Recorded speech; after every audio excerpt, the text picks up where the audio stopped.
سلام به تمام بازدید کنندگان این ویدیو.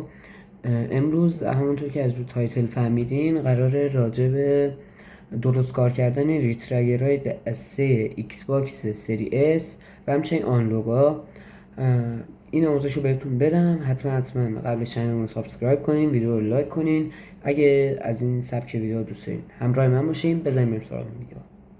خب بچه ها، اول از همه شما باید وارد بخش ستینگز بشین. تو بخش Devices and Connections Controllers and Headset اینجا روی 3 نقطه که More Options هست میزنین، میاین این پایین Recalibration Options و اینجا میذاره که آقا کدوم بخش رو میخوای، Left Trigger، Right Trigger یا حتی اصلا آنالوگا. اینجا توضیحاتی میده و میگه بیا که تست کنیم. میگه اول یه دور کامل بچرخون که ما انجام میدیم، بعد میگه حالا خلاف ساعت بچرخون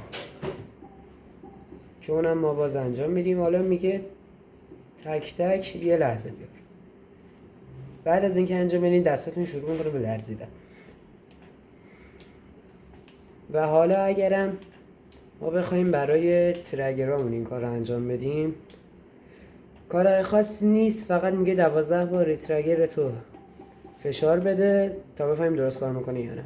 تمام.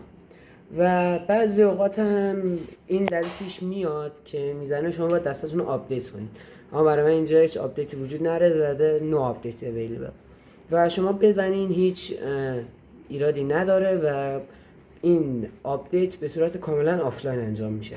خیلی ممنون که با ما در این ویدیو بودین. حتما ویدیو لایک و سابسکرایب